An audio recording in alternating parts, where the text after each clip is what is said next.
Gracias por seguirnos. Desde hoy miércoles entraron en vigor los criticados aranceles sobre el acero y el aluminio importados en Estados Unidos, que pasaron del 25% desde hace unos meses al 50%. México califica de injusta y sin sustento legal la medida que podría trastocar las negociaciones comerciales que han avanzado entre ambas partes y ya se estudian medidas para proteger la industria mexicana y el empleo de muchos mexicanos a raíz de esta decisión, que no es la única que perjudica al país. La Cámara Baja de Estados Unidos aprobó un gravamen de 3,5% para las remesas. México es el segundo país receptor a nivel mundial y esto, por supuesto, también tiene un gran impacto en otros países de Latinoamérica. Analizamos ambas aristas, pero antes recordarle a través de nuestras redes sociales, a lo largo del día hemos sondeado la opinión de nuestros usuarios sobre el tema. Algunos de ustedes ya han participado respondiendo la pregunta. Sin embargo, aquí tiene el código QR para que pueda todavía hacerlo. Entra en vigor el aumento de aranceles en Estados Unidos del 50% sobre importaciones de acero y aluminio en medio de negociaciones. ¿Qué representa esta orden unilateral de la Casa Blanca? ¿Una medida injustificada e ilegal? ¿Tendrá represalias de otros países o creará más incertidumbre económica? Hay las opciones. Si no ha participado, puede hacerlo más adelante. Revisamos y asociamos todas las respuestas.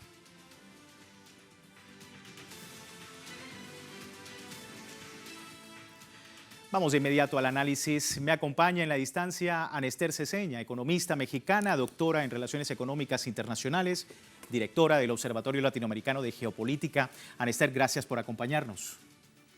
Encantada, sí, buenas tardes. Bueno, no se justifica el aumento de aranceles al aluminio y al acero, dice México, a esta decisión de Donald Trump. Tu análisis desde este nuevo escenario, a pesar del acercamiento, ¿no? O sea, han sido frecuentes las reuniones con Washington para llegar a acuerdos en lo comercial y ahora esto podría poner cuesta arriba el entendimiento. ¿Cuál es tu lectura?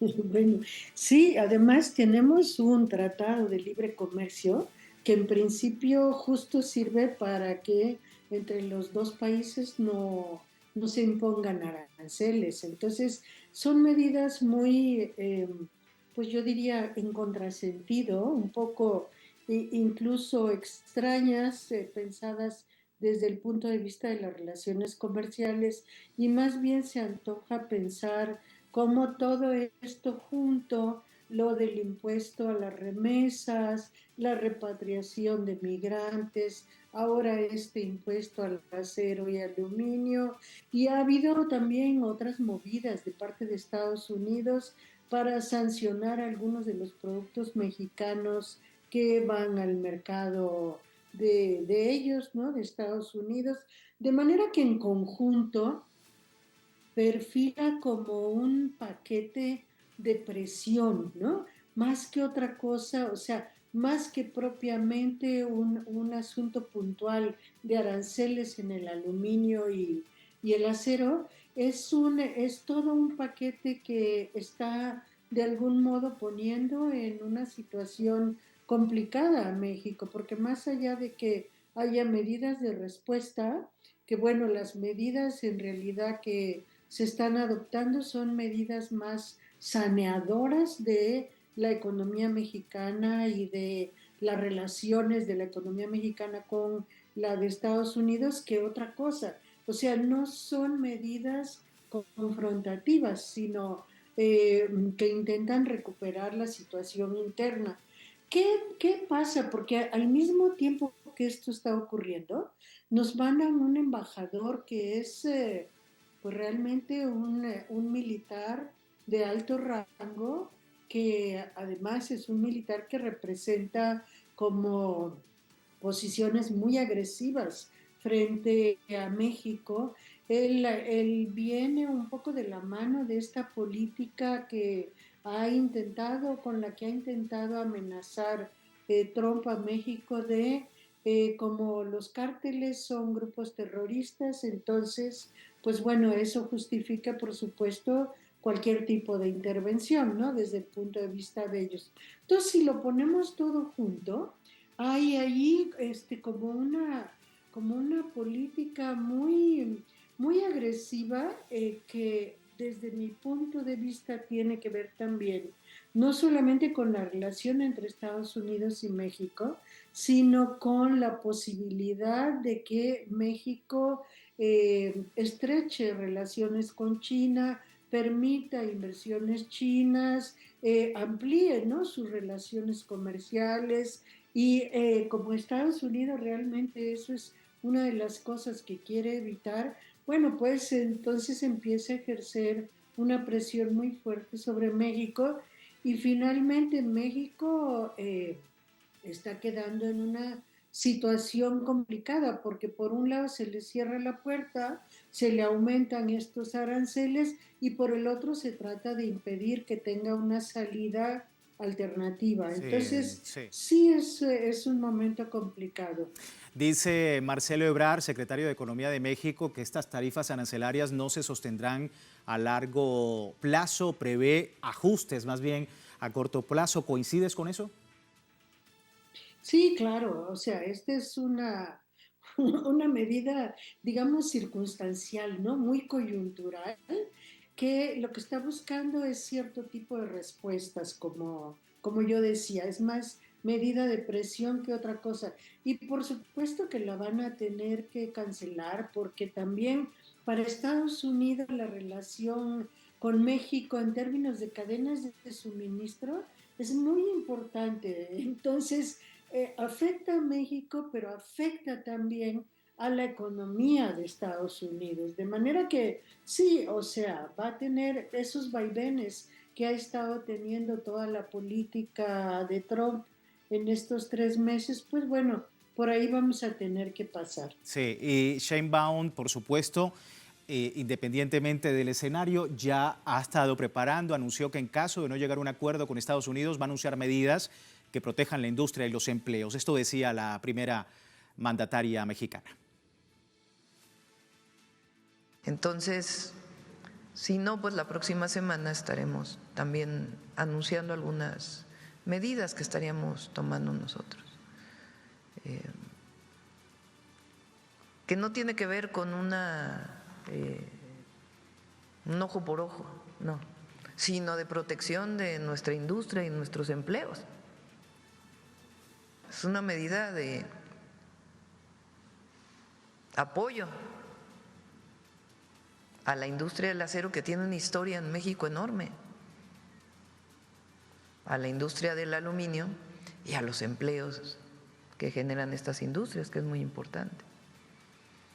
Entonces, México tiene también que protegerse, que fortalecerse.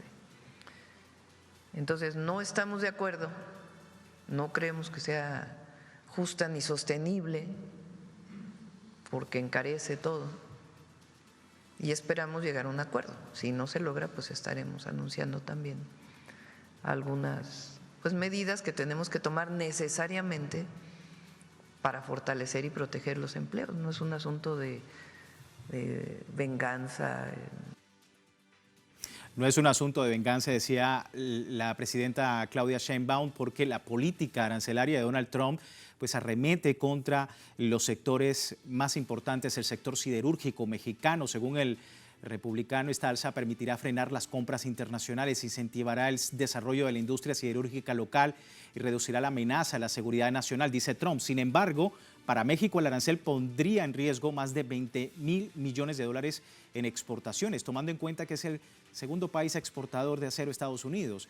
El secretario de Economía, Marcelo Ebrard, decía que la medida va en contra de la industria de ambos países, ya que el acero se usa principalmente para la industria automotriz, construcción y metal mecánica.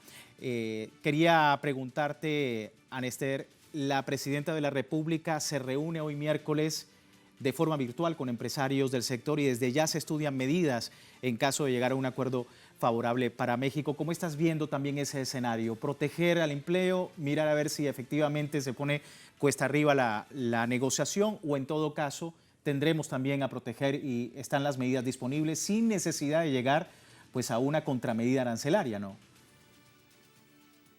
Así es, no, yo lo que pienso es que estas medidas, por eso yo digo que son saneadoras más que otra cosa, porque en realidad proteger el empleo en México, proteger a la industria del acero, son cosas que de todas maneras se tienen que hacer, de todas maneras son útiles para el país, independientemente del momento en el que se encuentre la relación con Estados Unidos y si hay aplicación de aranceles o no, o los bajan o los aumentan, que eso pues depende un poco de cómo está midiendo eh, Trump y el gobierno, digamos, de Estados Unidos la relación con México.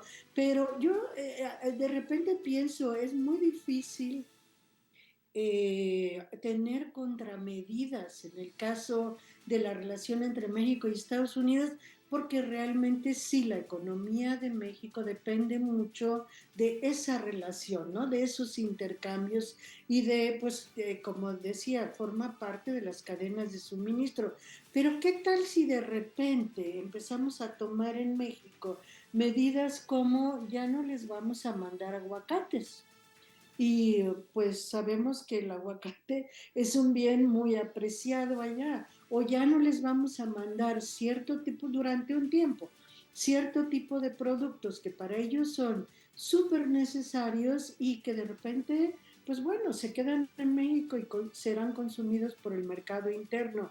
Lo que pasa es que ahí, claro que hay que poner de acuerdo a empresarios de diferentes sectores de la economía.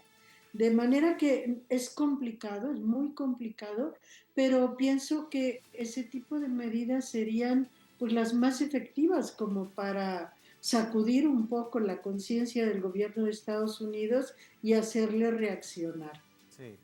Por último, Anester, no quería despedirte sin tu opinión sobre este 3.5 de impuesto a las remesas y que avanza en el Senado de los Estados Unidos. Tu perspectiva.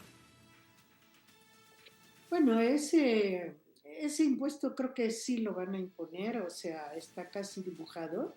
Es terrible cuando se trata de trabajadores mexicanos que la verdad no son tan bien pagados y aún así les están aplicando impuestos. Ahora, allí es muy complicado el asunto de las remesas porque también se ha determinado que por ahí también vienen viene parte del lavado de dinero, o sea, tiene como las dos partes, ¿no? Uno es el trabajo de pues los empleados que van de México a Estados Unidos, pero por el otro lado, ¿qué es lo que se está enviando ahí? Porque no hay un análisis realmente cuidadoso de qué es lo que contienen esas remesas, independientemente de lo que sea. Las remesas son un renglón muy importante para el gobierno de México, son divisas y es uno de los renglones más importantes de entrada de divisas al país, de manera que cualquier impuesto que se le ponga a las remesas, pues es un impuesto que sí va a estar pesando fuerte sobre la capacidad, digamos, presupuestal del gobierno mexicano. Entonces es grave porque además también no va a llegar la misma cantidad de dinero a las familias que están esperando aquí que pues sus hijos, sus esposos les envíen las remesas para poder organizar su vida acá. Y pues bueno, eso se va a reducir y eso implica un empobrecimiento también de las familias en México. Es decir, tiene como muchas repercusiones en todos los niveles que pues bueno, van en cascada y van a afectar efectivamente pues la situación social del país. En todos los niveles y por supuesto a los que están enviando estas remesas que también pagan sus impuestos allá directamente en los Estados Unidos. Anester, muchísimas gracias. Se entiende el análisis. Gracias por tu tiempo con nosotros. Encantada, buenas noches. Ana Esther Ceseña, economista mexicana, doctora en Relaciones Económicas Internacionales y directora del Observatorio Latinoamericano de Geopolítica, para poder entender un poco este escenario de aranceles al acero y al aluminio que han incrementado en un 50% en los Estados Unidos. Vamos a despedir esta primera parte del programa. Recuerde, tener tiempo de participar en la encuesta que hemos publicado en nuestras redes sociales. Al final de nuestra emisión analizamos los resultados y aquí tiene nuevamente el código QR para que usted pueda participar de esta encuesta. Por el momento, vamos a una breve pausa en El Mundo desde el Sur, analizando el tema en México. Ya regresamos.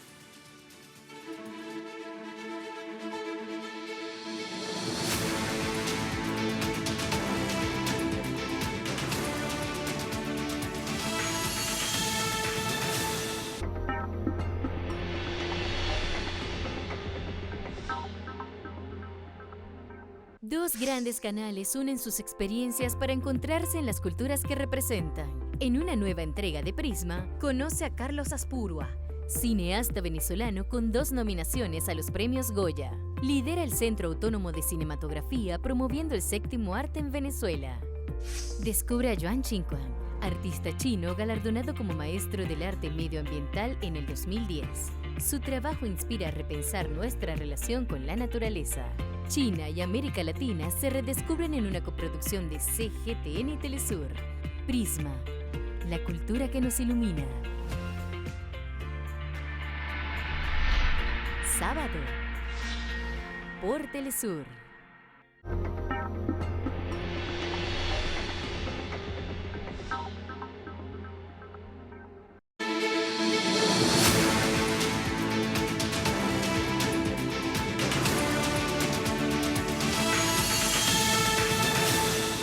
Gracias por seguirnos en El Mundo desde el Sur. Hoy hablando de 2 aristas importantes. Ya veíamos lo de los aranceles al acero y al aluminio, que han aumentado en un 50% importaciones hacia los Estados Unidos, pero también hablábamos de las remesas y esta medida anunciada que ya desde la Cámara Baja del Congreso de los Estados Unidos se ha aprobado. Y ojo al dato, en abril de 2025 México recibió 4.761 millones de dólares en remesa, un desplome de 12% respecto al mismo mes de 2024, y se trata de la caída más profunda desde septiembre de 2012, según datos oficiales del Banco de México. De acuerdo con analistas financieros, el retroceso obedece a una combinación de factores adversos, entre ellos la desaceleración económica de los Estados Unidos, la apreciación del peso mexicano frente al dólar, pero también la incertidumbre provocada por la política comercial de Donald Trump, que ha endurecido la retórica migratoria y que ahora propone un nuevo impuesto de 3.5% a las remesas enviadas desde territorio estadounidense, medida impulsada por Trump que ha sido calificada como una agresión directa a comunidades migrantes y a las economías del sur global. Vamos a analizar el tema. Me acompaña Manuel Ortega Herrera, economista de la UNAM desde México, para poder entender el escenario. Manuel, muchísimas gracias por tu tiempo. Bienvenido. Muchas gracias por la invitación. Un saludo a todos. 3.5%, Manuel, de impuesto a las remesas, con un impacto en Latinoamérica, pero especialmente en México. ¿Cómo ves el impacto en el segundo país receptor de remesas en el mundo? Sí, bueno, definitivamente escuchaba yo también la entrevista con la doctora Ceseña y creo, comparto el análisis, en el sentido de que Estados Unidos ha venido imponiendo una serie de barreras, ¿no? Pues frenos, digamos, a los acuerdos, ¿no?, que se han venido dando históricamente con nuestro país, en México. Y este tema del impuesto a las remesas, pues no es sino que otra raya más al tigre, como decimos. Y aunque el impacto es quizá no tan grande en términos económicos, ahorita puedo explicar un poquito por qué, lo que deja ver, pues es que se une a un listado, digamos, de estrategias económicas que pues dan o frenan o impiden, digamos, el desarrollo de nuestro país en este marco comercial que, de acuerdo, ¿no?, al propio acuerdo comercial, pues tendría que ser con mayor libertad económica, ¿no? Entonces, aunque el daño es menor, aunque representa, digamos, un 3.7%, digamos, del PIB, ¿no? En términos porcentuales, el envío de remesas para México. Este 3.5% como impuesto a los envíos en las transferencias que se hacen de Estados Unidos a México, principalmente de los paisanos que mandan dinero, ¿no? Apoyos a las familias que se quedan en nuestro país. Económicamente, digamos, representa muy poco en términos del PIB. Haciendo los cálculos, más o menos representarán 1.1 del PIB. Sin embargo, este tema no se puede ver así en lo general. ¿Por qué? Porque nuestro país es muy diverso, nuestro país es muy heterogéneo y cabe incorporar un elemento importante que es el análisis estatal. Tenemos dentro de nuestro país zonas, regiones, estados de la República que tienen mucha dependencia de estas remesas, y hay estados que pues definitivamente no tienen, ¿no? O no van a sentir tanto el impacto. Tenemos estados como Michoacán, como Oaxaca, como Zacatecas, como Guanajuato, en donde los niveles de ingresos, ¿no? De las remesas superan, digamos, el 10%, y tenemos otros estados en donde estas remesas representan muy poco, digamos, para la población. Entonces, vamos a decirlo así, en lo general, el impuesto del 3.5% en términos económicos me parece que no es muy importante, muy alarmante, es decir, no es un freno económico significativo, pero en ciertos estados que tienen una mayor dependencia, pues podría verse mucho más afectado para la población que depende de estos ingresos. Sí, justamente vamos a ver un poco esta arista, tomando en cuenta pues, la medida y cómo afecta a la población, en qué se traduce este golpe al 96% de las remesas que recibe desde Estados Unidos, México. Y según este mapa, vemos, justamente basado en los datos del Banco de México, los principales estados con mayor recepción: Jalisco, 8.5%, Michoacán y Guanajuato, 8.7%, Estado de México con un 7.1%, Ciudad de México con un 72.2% y por último, Chiapas con 6.4%. Es parte pues, del panorama de las remesas en un país latinoamericano como México, como decíamos, el segundo receptor en el mundo después de India. Te quería preguntar, Manuel, desde la naturaleza privada del dinero de los remitentes y el hecho de que los migrantes ya pagan impuestos por la actividad productiva que desempeñan en los Estados Unidos, muchos opinan que esta norma estaría realizando una doble tributación. ¿Estás de acuerdo con eso? Estoy hablando de los mexicanos y de aquellos migrantes que están en los Estados Unidos. Sí, claro, es evidente, ¿no? Pues cualquier retención o cualquier impuesto, digamos, a los envíos, ¿no? Que pudieran ser netos, pues evidentemente tienen una reducción por esta imposición, ¿no? Recordando que prácticamente este impuesto se va a captar al 100% porque el 99% de los envíos pues son por transferencia electrónica, y el gobierno de Estados Unidos seguramente tendrá mucha eficiencia y mucha eficacia en poder obtener estos recursos. Entonces, claro que es una doble tributación, pero además quisiera agregar otro elemento. En el caso de México, este aumento, digamos, del impuesto va a afectar a las familias. Ya vimos la cuestión regional, es decir, de los estados que se mencionaron, pero también hay que señalar que gran parte de los deciles, digamos, o de las personas con menos ingreso son las que dependen más de las remesas. Entonces, finalmente hay también una afectación doble en términos regionales, en términos estatales, por la naturaleza que tienen, bueno, más bien por la historia que tienen algunos estados de constantes emigraciones hacia Estados Unidos, y segundo, que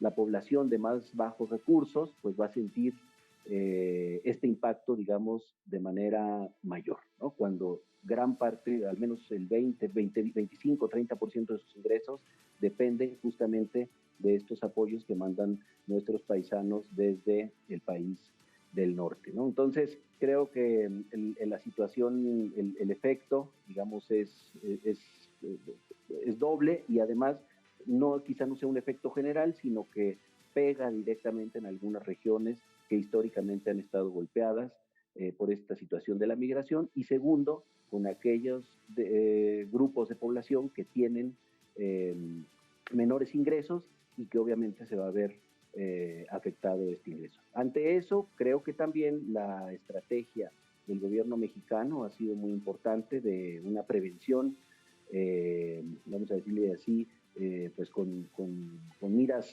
muy políticas que se inició incluso desde antes de que Trump llegara a la presidencia de Estados Unidos, y esto tiene que reforzar también la situación interna, ¿no? Hay al menos un par de estrategias importantes nacionales. El Plan México es uno de ellos, que es un plan integral de creación de empleos, de inversión en infraestructura, es decir, no depender, ¿no? Centrarnos un poco en esta mirada más interna de desarrollo de la economía y de la fortaleza de nuestro país en ciertos sectores que vayan, ¿no? De manera paulatina, pues rompiendo esta dependencia que al final pues está siendo cada vez más visible por las diversas barreras que está imponiendo Estados Unidos. Entonces me parece que la economía mexicana tiene una fortaleza muy importante, se está creciendo de manera importante, el tipo de cambio está muy estable, hay un gran proyecto de inversión y de infraestructura a nivel nacional, se está rescatando o se está intentando rescatar la soberanía alimentaria a través de la reactivación del campo, es decir, el crecimiento interno tiene que ser otro factor de fortaleza y de contención, digamos, a estas medidas que Estados Unidos seguramente seguirá imponiendo durante los siguientes años. Muy atentos a ese escenario y sobre todo el impacto a la economía mexicana. Manuel, muchísimas gracias por tu tiempo. No, al contrario, muchas gracias a ustedes. Hasta luego. Ahí está, Manuel Ortega Herrera, economista desde Ciudad de México, para entender el escenario sobre las remesas, sobre pues toda esta cantidad de anuncios, de medidas del gobierno de los Estados Unidos, no solamente contra México, sino contra el sur global. Antes de terminar nuestro programa, revisamos los resultados de la encuesta. Aplicados desde bien temprano, entra en vigor el aumento de aranceles de Estados Unidos del 50% sobre importaciones de acero y aluminio en medio de negociaciones con otros países. ¿Qué representa esta orden unilateral de la Casa Blanca? Bueno, la mayoría de ustedes, 60%, dice es una medida injustificada e ilegal, por encima de otras opciones como el 13% detendrá represalias de otros países o que creará más incertidumbre económica, decía un 27% de nuestros usuarios. Muchísimas gracias a todos ustedes por participar de la encuesta y, como siempre, finalizando, les recuerdo www.telesurtv.net, siempre con nuestra señal en tiempo real, desde cualquier parte del mundo, y también en Telegram, no solamente nuestra encuesta, sino también el servicio informativo de Telesur las 24 horas, siempre con una perspectiva del mundo desde el sur. Soy Luis Francisco Blandón, gracias por seguirnos.